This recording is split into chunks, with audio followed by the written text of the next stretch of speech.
Hello， 大家好，我係飛入，歡迎大家翻到嚟我個 channel。今日我要同大家探討下呢個 Nvidia 嘅持股，佢點樣投資啲公司啦，點樣去持有啦，究竟佢同佢哋嘅核心業務有咩交集啦 ？What do these MFs actually do? How did they get here? And are we sure the road they're driving our economy down is a good one? 呢啲公司做緊乜嘢？有咩進展？有咩嘢係改變緊你同我嘅生活呢？咁同埋其實佢投資嘅公司有咩潛在嘅威脅？我都會同大家一一解構一下，再加埋佢最新嘅13F 嘅申報，去感受一下 Nvidia 持股嘅變化。咁去到尾，我哋都可以傾下 Nvidia 究竟喺啲公司有冇壓啱住嘅。事不宜遲，我哋係馬上去片。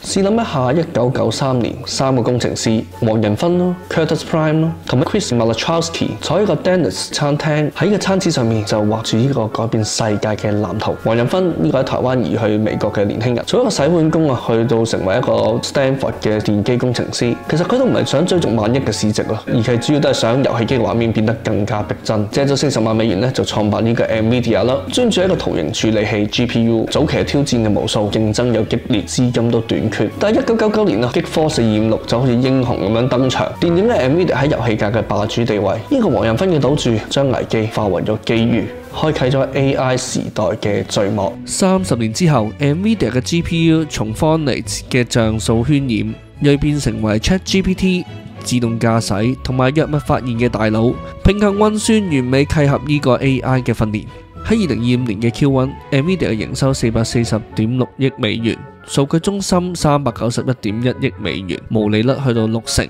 如果唔計 H20嘅禁令嗰45億美元減值嘅影響，毛利率更加去到71%添。靠住 Microsoft、Google 呢啲大客戶嘅推動 ，Nvidia 已經唔止係賣晶片嘅啦，仲透過呢個 M Ventures 同埋持股構築佢嘅生態圈。13F 就顯示佢投資總值去到43.3億美元，聚焦喺6大嘅 AI 持股 ，CoreWeave、ARM、Applied Digital、Nubius、Recursion Pharma、WeRide， 去創造呢個飛輪效應。不過佢都會面臨呢個出口禁令啦、AMD、Intel 嘅競爭，同埋 AI 可能造成嘅泡沫風險。呢啲持股真係好似科幻咁經歷嘅，真係講緊一啲由草根到巨頭嘅故事，影響緊你同我嘅生活。咁而家等我哋從 CoreWeave 嘅冒險開始探索佢嘅旅途。諗下你而家啲遊戲啊 ，AI 嘅對手隨時都上線，背後究竟可能係邊個？佢好有機會係 CoreWeave。故事嘅起源2017年 ，Michael Traders 前 Wall Street 加密貨幣交易員啦，見到 Bitcoin 崩盤，啲礦機堆晒塵，嗰陣時啲礦機咧就全部都係 Nvidia 嘅 GPU， 咁佢又靈機一觸，不如走去玩租機俾 AI 公司啦。CoreWeave 就係咁喺新澤西嘅倉庫誕生。Intrator 喺呢個 moment 傾盡所有，孤注一擲。早期亦都面臨資金短缺，競爭又激烈，但 AI 嘅熱潮徹底改變咗佢嘅命運，令佢成為咗呢個 OpenAI 嘅 GPU 支柱。呢一個除咗係好運緊要個好波，亦都係屬於佢勇敢拼搏換翻嚟嘅回報。CoreWeave 係 AI 嘅超大規模雲端啦，專為 Nvidia 嘅 GPU 優化啦，提供咗訓練大型語言模型嘅高性能運算，就好似 AWS 嘅 AI 版咁樣。喺13F 裏面就顯示啦 ，CoreWeave 咧就佔 Nvidia 持有其他公司嘅組合比例咧就去到91.36%，大概係39.6億美元。呢個數字係非常驚人。CoreWeave 買幾十億美元嘅 Nvidia 晶片，而佢亦都有計劃同呢個 OpenAI 咧簽訂呢個為期5年、最多呢個119億美元嘅合約。如果落實嘅話，佢一定會加強對 Nvidia 嘅 GPU 投資，形成呢個閉環啦，支撐住 Nvidia 數據中心391.1億美元嘅收入。2025年 CoreWeave 嘅故事更加精彩 ，IPO 開就40美元，第一日市值就大概230億美元，但係上市過咗冇耐，一度飆升到差唔多接近140美元，市值去到成670億美元喎。咁而家大概係市值咧就490億美元左右啦，股價咧就去翻100美元附近。7月咧就同呢個 Core Scientific 簽咗呢個90億美元嘅全股票交易嘅最終協議，咁暫時咧都仲係有待完成嘅。呢個項目就驅動咗個人化嘅醫學 App。同埋即時嘅氣候模型，同 Microsoft 嘅 Azure 合作啦，帶嚟呢個 AI 導師去革新呢個教育，即時診斷亦都改變咗醫療嘅效率。至於 AI for Good 就模擬咗災難嘅應對，可以去拯救一啲弱勢嘅地區。至於雲嘅廣泛應用咧，亦都可以令到一啲比較低階嘅手機咧，亦都可以玩到啲高畫質嘅遊戲。咁當然咧佢都有啲風險嘅，曾經嘅技術性違約啦、高債務啦，如果 AI 熱潮嘅冷卻咧，都會成為好大嘅壓力。AWS 同 Google 嘅競爭、供應鏈嘅瓶頸、Microsoft 嘅暫停交易咧，都顯示一啲產能過剩嘅風險。如果泡沫真係破裂啦，CoreWeave 咧就可能會重返呢個加密時代嘅默默無聞。而家你部手機啊，無論係叫 Siri 又好，叫 AI 助手又好，佢都秒速回應。背後嘅架構就係 ARM。1990年啦 ，Acorn Computer 一個小團隊分拆咗成立 ARM， 設計呢個節能晶片藍圖啦。即係租授權，但係就唔做製造嘅喎。從一間小公司啊，到包攬99%嘅智能手機。2020年啦 ，NVIDIA 咧其實試圖用400億咧收購咧，就係未能成功。咁佢就等到 ARM IPO 咧就再次認購啦。目前持股大概係110萬股，其實都已經減持咗44%，最高峰期係200萬股。咁目前因為 Grace 同 Phone 咧都係用 ARM 嘅架構，所以佢都保持一個策略性嘅持有嘅。呢個都算係一個隱形英雄嘅故事，同 NVIDIA 嘅緣分都仲未完嘅。ARM 授權啦、低功耗嘅設計啦、覆蓋手機、物聯網同埋邊緣嘅 AI。NVIDIA 持股咧就對齊嘅 AI 晶片開發，補充呢個數據中心嘅 GPU 生態㗎。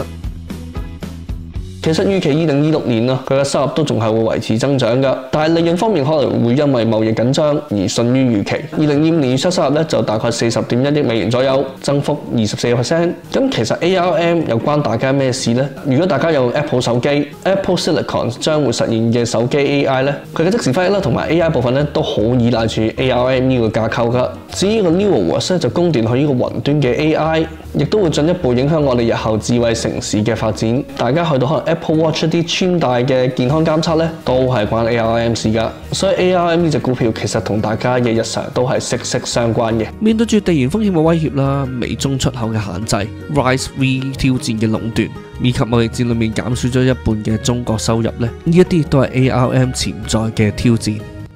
試諗下咧，你叫架無人車去車你翻屋企，可以安心咁樣到步，呢個就係 WeRide 嘅願景。NVIDIA 嘅投資組合升貴啦 ，WeRide 同埋 Nubius 喺2025年先喺佢嘅13F 登場㗎。WeRide 嘅故事由2017年喺中國開始，創辦人 Tony Han 離開咗百度，專注呢個 L4 級別嘅自動駕駛。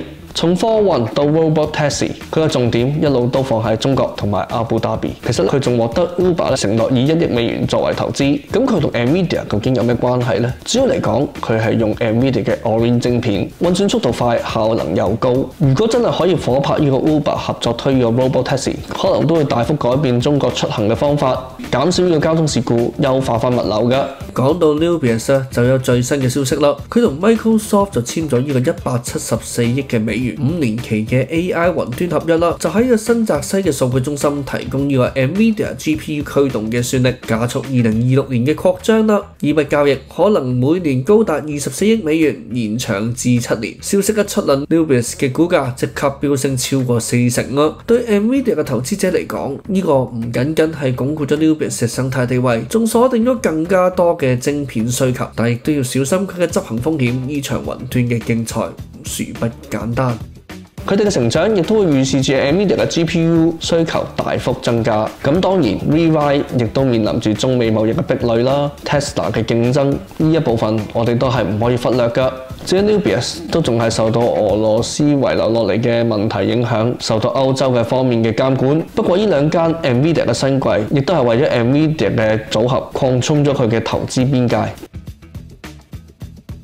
邊間公司令到你嘅 AI 助手更加平？呢個咧就有可能要靠 Applied Digital 嘅數據中心啦。其實咧 Applied Digital 亦都係從 Bitcoin 掘礦轉型到去呢個 AI 嘅數據中心。CEO Will Cummey 咧就捉住呢個 NVIDIA 嘅 GPU 嘅發展潛力，為公司成功轉型。APLD 咧就設計呢個 AI 高性能嘅數據中心，就租翻俾 CoreWeave，優化呢個 NVIDIA 嘅硬件，所以收入咧都係好集中喺 AI 發展嘅部分。不過去到2025年嘅4月咧，董事局咧就批准咧出售呢個雲嘅業務喎，轉型去做 REIT， 咁佢咧就準備同雲業務講拜拜啦。不過點解咁樣玩呢？因為咧佢就租咗個場俾 CoreWeave， 咁呢啲長期租約亦都帶動咗佢股價嘅上升。咁當然監管方面啦，建造會唔會有延遲啦，同埋極度依賴呢個 CoreWeave咧，都會成為 Applied Digital 嘅隱憂。而家有啲地方都會係用 AI 語音去做客服㗎啦。呢啲有可能係出自一個生框嘅手筆，佢同呢個 Serve Robotics 咧都係 NVIDIA 之前嘅持股嚟嘅。不過對上一次嘅13F 已經顯示 NVIDIA 將個生框同埋呢個 Serve 都賣咗㗎啦。其實生框咧就從呢個音樂咧轉型做呢個語音 AI， 咁就用 NVIDIA 嘅 GPU， 所以 NVIDIA 就投資落去度幫助佢成長啦。Serve Robotics 就從呢個 Uber 分拆咧，就專注人行道送貨機械人，佢都係用 NVIDIA 嘅晶片。NVIDIA 咧之前就持有3000萬美元，之後賣咗，而家佢都係聚焦喺雲端自動送餐嘅服務㗎。呢啲都係改變緊城市裏面嘅生活，但係競爭同埋監管依然係挑戰。咁至於 Serve， 因為佢都有無人駕駛嘅部分，亦都需要大量嘅 NVIDIA GPU 晶片，咁呢一點亦都係曾經吸引住 NVIDIA 投資嘅地方。不過從 NVIDIA 嘅沽售，可能佢覺得佢兩間公司業務同佢將來嘅發展有啲唔同啦。其實出售呢兩間公司都顯示咗 NVIDIA 嘅策略㗎。育成咗之後呢，佢就會退股㗎啦，就繼續買啲高增長嘅。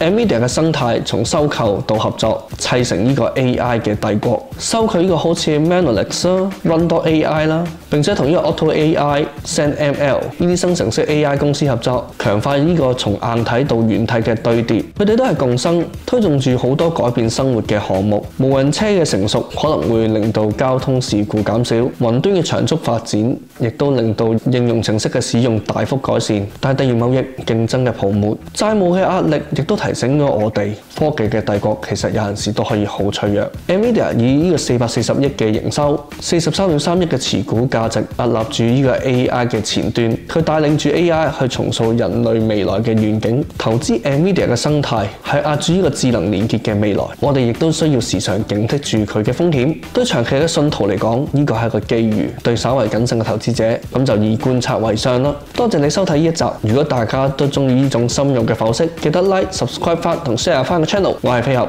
下次見，拜拜。